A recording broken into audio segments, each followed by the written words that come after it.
Hello friends, welcome to my channel PT kitchen.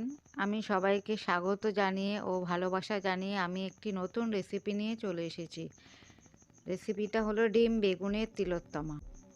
প্রথমেই আমি ডিম বেগুনগুলিকে গোল গোল করে কেটে নিয়েছি। নুন হলুদ লাগিয়ে আমি বেগুনগুলিকে ভালোভাবে ভেজে নেব।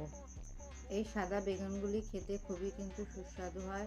আর এখন ডাক্তাররা বলছেন এমনি বেগুনের থেকে এই সাদা বেগুনগুলি খুবই উপকারী। ওই জন্যই আমি সাদা বেগুনের রেসিপিটাই দেখাচ্ছি। দেখুন আমার বেগুনগুলো মোটামুটি ভাজা হয়ে গেছে। কিছু বেগুন আমি এরকম পিস পিস করে কেটে ভাজছি, আর কিছু বেগুন আমি পুড়িয়ে নেব। আমি পোড়ানোটা দেখাইনি, কিন্তু আমি বেগুনগুলো পুড়িয়ে নিয়েছি। সেই পোড়ানো বেগুনটা দিয়েই আমি এই রেসিপিটা করব। আমার এই দুরকম বেগুনই এই রেসিপিটা লাগবে, ভাজা বেগুন আর পোড়ানো বেগুন। দেখুন আমার বেগুনগুলো মোটামুটি লাল লাল করে ভেজে নিয়েছি। খুব লাল করারও দরকার নেই, মোটামুটি অল্প বেগুনগুলি লাল লাল করে ভাজলেই হবে। মোটামুটি আমার বেগুনগুলো সবকটি ভেজে নিয়েছি আমি। এরপরে আমি যে বেগুনের তেলটা ছিল সেই তেলের মধ্যেই আমি এখানে দিয়ে দিয়েছি কালো সর্ষে, শুকনো লঙ্কা আর কারি পাতা। এর মধ্যে আমি ভালোভাবে তেলে এগুলো ভেজে নেব। এরপরে যে পোড়ানো বেগুনগুলো আমি রেখেছিলাম সেই বেগুনটা দিয়ে আমি ভালোভাবে মশলার সঙ্গে নেড়ে নেব। বেগুনটা একটু তেলের মধ্যে ভালোভাবে ভেজে নিতে হবে। এই বেগুনগুলি এত সুন্দর নরম হয়ে যায় যে কি বলবো। এর মধ্যে আমি দিয়ে দিলাম স্বাদ মতো নুন ও স্বাদ মতো চিনি দিয়ে দিয়েছি। এবারে আমি বেগুনটাকে ভালোভাবে নেড়ে নেব। এই বেগুনও কিন্তু আমি তেল বেশি দিইনি, আর এই তেলটা হচ্ছে সর্ষের তেল। আমি সর্ষের তেলেই পুরো রেসিপিটা করেছি। এর মধ্যে আমি এরপরে দিয়ে দিলাম বাদাম গুঁড়ো। বাদাম গুঁড়ো দেওয়ার পর আমি দিয়ে দিয়েছি তিলের গুঁড়ো। এবার আমি ভালোভাবে নেড়ে নেব। বাদাম গুঁড়ো তিলের গুঁড়োটা দেওয়াতে দেখুন বেগুনের রঙটা চেঞ্জ হয়ে গেছে। আমি ভালোভাবে একসঙ্গে নেড়ে নেব বেগুনটাকে ভালোভাবে নাড়তে হবে। নাড়ার পর আমি দিয়ে দেবো কাঁচা লঙ্কা কুচি।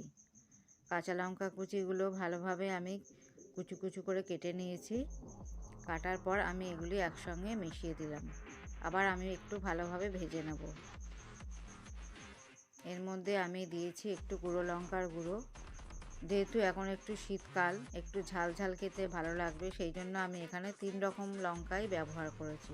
শুকনো লঙ্কাটা ফোড়নে দিয়েছি, কাঁচা লঙ্কা আর গুঁড়ো লঙ্কা দিয়ে দিয়েছি। আমি এখানে অল্প পরিমাণে গুঁড়ো দুধ ব্যবহার করেছি। আমি এখানে গুঁড়ো দুধটা দিয়েছি খুবই অল্প পরিমাণে, বেশি নয়। গুঁড়ো দুধটা দিলে কি হয়, একটু স্বাদ হয় খেতে, আর খেতেও ভালো লাগে। ওই জন্য দেখুন সব কিছু দেওয়ার সঙ্গে সঙ্গে আমার রেসিপিটা একটু চেঞ্জ হয়ে গেছে কালারটা। এরপরে আমি দিয়ে দিলাম টক দই। টক দইটা আমি ভালোভাবে নেড়ে নেব এর সঙ্গে। টেস্টি হবে, খুবই খেতে কিন্তু টেস্টি হবে। আপনারা একটুখানি দয়া করে দেখবেন এই রেসিপিটা। আমরা তো সবসময় বেগুনের ভর্তা খাই, বেগুন পোড়া খাই, কিন্তু এইভাবে আমরা কোনোদিন করে খাইনি। দেখবেন আপনারা খেয়ে, এটা রুটির সঙ্গে পরোটার সঙ্গে খুবই ভালো লাগবে খেতে। দেখুন আমার মোটামুটি এরপরে আমি যে জিনিসগুলো সব কিছু একসঙ্গে ভেজেছিলাম সেগুলো ভাজা হয়ে গেছে। এরপরে আমি দিয়ে দিলাম একটু ভাজা তিল।